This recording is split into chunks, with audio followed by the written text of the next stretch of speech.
जहां हमारे देश की लड़कियां जल, थल, वायु नाप चुकी हैं, वहीं देश के किसी एक कोने से ऐसी खबर सुन ऐसा लगता है कि आज भी हम पुराने जमाने में जी रहे हैं, जहां लड़कियों की शादी के लिए पिता अपना घर तो माँ अपने गहने गिरवी रख देती हैं, जहां बेटियों की शादी ही पूरे परिवार का मकसद बन जाता है। अगर 21वीं सदी के पढ़े लिखे समाज के बीच आज भी किसी भाई को अपनी बहन की शादी के लिए किडनी बेचनी पड़ जाए, तो यह कहीं से भी कसीदे करने या भाई के त्याग की दुहाई देने वाली बात नहीं है। जहां लड़कियां चांद को छू रही हैं, ऐसे दौर में लड़कियों की शादी के लिए पूरे परिवार का भुखमरी की हालत में आ जाना हमारे समाज के लिए बेहद शर्म की बात है। ऐसी एक घटना सामने आई है बिहार के आरा जिले से, जहां अपनी बेटियों की शादी के लिए पिता ने अपना सब कुछ गिरवी रखने का ठान लिया। वहीं पिता की मजबूरी देख लाचार भाई ने अपनी बहन की शादी के लिए किडनी बेचने का फैसला लिया।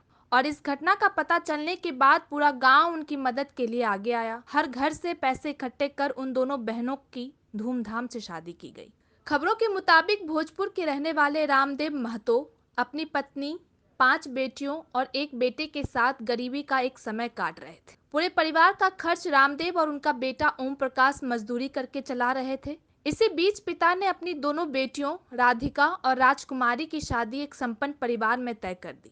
लेकिन पहले से ही एक बेटी की शादी का कर्ज सिर पर होने की वजह से उनके घर में दोनों बेटियों की शादी के लिए कुछ ना बचा था, जिसके लिए महतो परिवार दोबारा कर्जा लेने के लिए मजबूर हो गया। वहीं पिता की लाचारी देख ओम प्रकाश ने अपनी किडनी बेचकर बहनों की शादी करने का फैसला लिया, जो कि कानूनी तौर पर गलत है। लेकिन बहनों की शादी और घर की तंगी के चलते भाई के पास कोई दूसरा रास्ता ना बचा। ऐसे हालातों के बीच यह बात पूरे गांव में फैल गई और परिवार की परेशानी को देखते हुए वहां के लोगों ने उनकी मदद करने की ठानी और गांव के हर घर से चंदा इकट्ठा कर दोनों बहनों की शादी धूमधाम से की गई। लेकिन इन सबके बीच सोचने वाली बात यह है कि अगर हम और हमारा समाज शादी से पहले बेटियों के भविष्य को संवारने पर ध्यान दे, तो किसी भी पिता और भाई को इस स्थिति से नहीं गुजरना पड़े। देखा जाए तो हम सब कहीं ना कहीं एक अच्छे समाज को बनाने में विफल हुए हैं।